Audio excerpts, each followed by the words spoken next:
Finally, dumating na ang iPhone 15 Pro Max, fresh from US.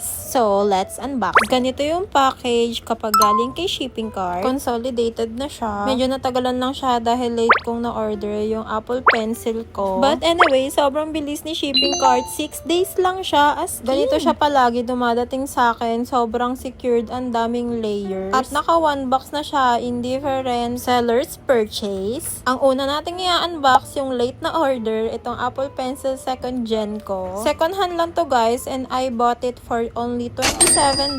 Discounted siya ng $3 kasi nung 4th of July sale ko siya in order. Di ko in-expect na nakabox pa siya kasi ganito lang siya sa store. And yeah, medyo happy naman ako. And nakabox pa siya. I thought yung mga regular box lang siya since second hand to. And yes, kailangan ko to sa iPad ko. So, doon na lang din ako bumili habang sale pa sa US nung time na yon. And next, ito na yung iPhone 15 Pro Max natin. Remove ko lang si box para maayos nating i-unbox. Yung isang box dyan guys, pinasabay lang din ni Jowa. Diba, sabi ko naman sa inyo, sa eBay, pwede kang umorder ng parts lang ng gadgets. Sample na lang nito, yung keyboard ng Lenovo niya. Nakahanap siya ng parts lang sa eBay. So yeah, hindi lang refurbish ang meron ding parts ng gadgets doon. And finally, i-unbox na natin yung iPhone 15 Pro Max 1TB. Sobrang na-excite na ako kasi sa pangalawang order ko na to ng refurbished phone galing kay eBay. Depende sa seller pero ganito nyo siya usually marireceive. Nasa regular box lang siya. Kasama ng Type-C cord niya. And finally, the iPhone 15 Pro Max. 2 weeks ko din tong inantay and finally nandito na. Natural titanium yung in-order ko. Saktong sale kasi sa US kaya nakapag-upgrade ako from iPhone 14 Pro Max to iPhone 15 Pro Max. Reasons kaya ako nag-upgrade, syempre gusto ko ng mas malinaw and lahat Type-C cord na. Since yung iPad ko and MacBook lahat sila Type-C. Yung iPhone 14 kasi ganun pa rin yung cord ng Apple. Okay, i-charge muna natin. And yes, full charge na siya. 5 or 6 days din tong natenga kay shipping cart warehouse. Ganun ko katiwala si shipping cart guys. Sa mga nang tatanong, ayan yung shop sa eBay kung saan ko nabili tong iPhone 15 Pro Max. Grabe, ang kinis niya as in, yung likod wala akong nakitang scratch. Pero may nakita akong hairline sa screen niya guys. Since very good condition to, may mga ganun talagang super small dents. Ito yung picture niya. Ayan lang yung napansin ko pero the rest sobrang okay. And nasa description naman siya ni eBay. Kaya informed naman ako na meron talaga siyang ganun. Check naman natin ngayon yung battery health niya. Nakuha natin siya ng 88% at wala siyang history repair guys. Grabe, sobrang ganda at legit netong refurbished iPhone na nakuha natin kay eBay. Halos brand new pa to at walang gaanong gasgas. Lalong-lalo na sa lens niya guys. Kung nagustuhan niyo tong video na to,